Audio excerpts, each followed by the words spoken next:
Salam sejahtera bagi saudara sekalian dimanapun berada. Firman Tuhan untuk kita minggu ini 7 Maret 2021, Keluaran 20 ayat 1-11.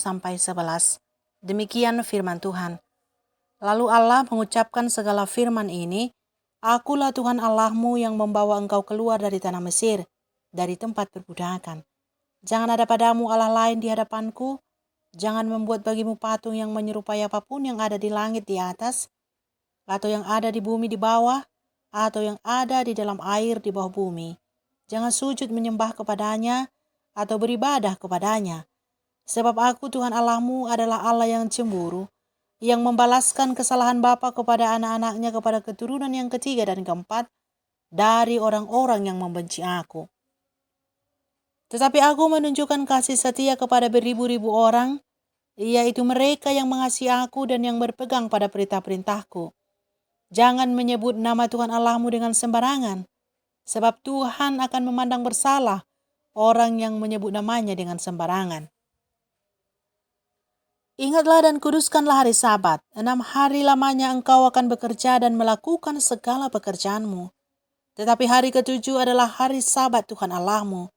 Maka jangan melakukan sesuatu pekerjaan, engkau atau anakmu laki-laki, atau anakmu perempuan, atau hambamu laki-laki, atau hambamu perempuan, atau hewanmu, atau orang asing yang ada di tempat kediamanmu.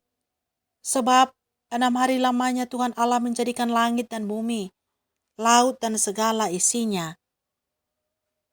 Dan ia berhenti pada hari ketujuh. Itulah sebabnya Tuhan memberkati hari Sabat dan menguduskannya. Saudara-saudara yang terkasih di dalam Yesus Kristus, tema khotbah untuk kita minggu ini mengasihi Tuhan Allah. Mengasihi Tuhan Allah dengan segenap hati dan dengan segenap jiwa dan dengan segenap akal budi, itulah hukum yang terutama dan yang pertama.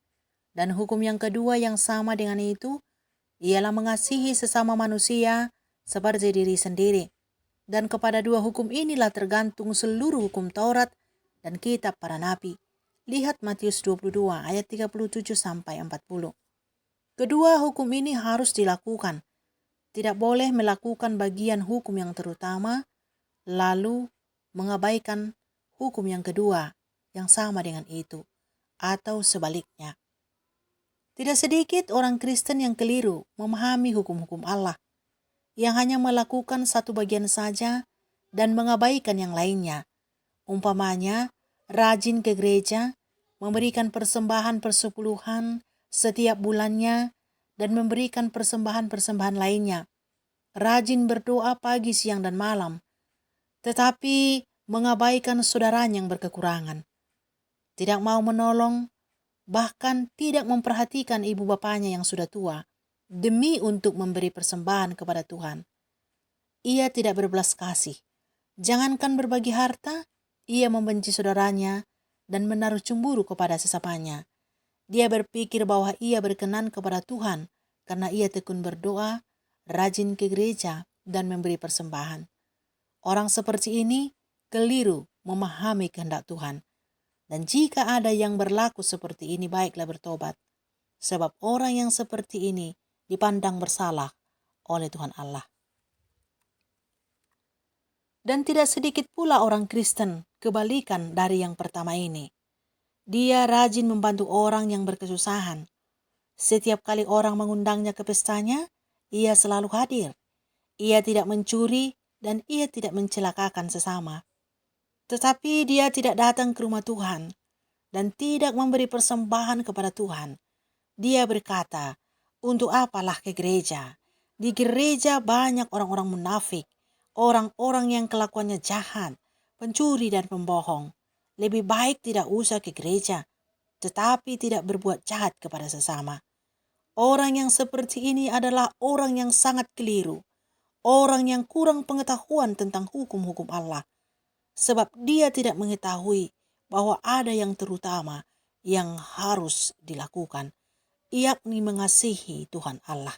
Dan salah satu caranya adalah menyembah kepada Tuhan, datang ke rumah Tuhan menguduskan hari Sabat. Jika ada di antara saudara yang berpikiran demikian, mulai hari ini bertobatlah, sebab orang yang seperti ini dipandang bersalah di hadapan Allah. Jadi kedua-duanya sangat penting dan harus dikerjakan. Sebab kepada dua hukum inilah tergantung seluruh hukum Taurat dan kitab para nabi. Saudara-saudaraku yang terkasih di dalam Yesus Kristus, dalam kesempatan ini diberitakan kepada kita tentang hukum yang utama dan yang pertama, yakni mengasihi Tuhan Allah.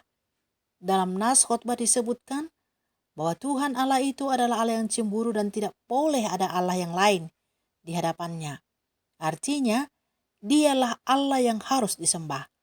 Allah yang membebaskan bangsa Israel dari perbudakan Mesir, bukan Allah yang lain. Jadi, tidak boleh seseorang berkata, samanya itu semua. Allah yang disembah agama lain itu, samanya itu dengan Allah yang kita sembah. Itu adalah pemikiran yang salah. Tidak ada Allah selain Dia. Dia yang telah membebaskan bangsa Israel dari perbudakan Mesir dan yang telah membebaskan kita dari perbudakan dosa di dalam Yesus Kristus. Itulah Allah yang kita sembah. Allah yang benar, pembebas dan penguasa segala yang ada. Bukan hanya itu, tetapi juga tidak boleh membuat patung-patung untuk disembah yang menyerupai apapun yang ada di langit di atas, atau yang ada di bumi di bawah, atau yang ada di dalam air di bawah bumi seperti yang biasa dilakukan bangsa-bangsa yang tidak mengenal Tuhan. Kalau orang Kristen tampaknya sudah tidak ada yang menyembah patung, tapi yang mencari dukun dan berharap kepada arwah-arwah itu masih ada. Mereka bertanya kepada roh-roh petenung untuk mencari jalan keluar atas permasalahannya. Itu juga termasuk penyembahan berhala yang dilarang oleh Tuhan. Siapapun yang melakukannya dipandang bersalah di hadapan Tuhan. Dan yang lainnya tidak boleh dilakukan adalah menyebut nama Tuhan dengan sembarangan. Sebab nama itu kudus dan hanya dipakai dalam kekudusan, dalam doa dan penyembahan, dan dalam upacara-upacara kudus.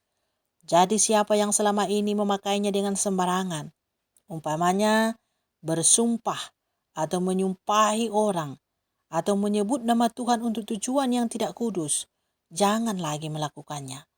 Dan selanjutnya adalah menguduskan hari Sabat. Datang ke rumah Tuhan bukan hanya di saat hati tergerak atau di saat ada keperluan atau kepentingan diri, tetapi harus datang dan menguduskannya, karena itu adalah hukum ataupun perintah Allah yang harus dikerjakan di sepanjang kehidupan. Semuanya ini harus dilakukan dengan segenap hati, dengan segenap jiwa, dan dengan segenap akal budi. Artinya, tidak dilakukan dengan sembarangan, asal ada atau setengah-setengah hati. Tapi dengan seluruh kekuatan yang ada, dipakaikan mengasihi Tuhan. Siapa yang tidak melakukan semuanya ini akan dipandang bersalah di hadapannya. Dan ia akan membalaskan kesalahan itu sampai kepada keturunan yang keempat. Tetapi ia menunjukkan kasih setianya kepada beribu-ribu orang yang mengasihinya, yang mematuhi perintah-perintahnya. Jadi lakukanlah. Amin.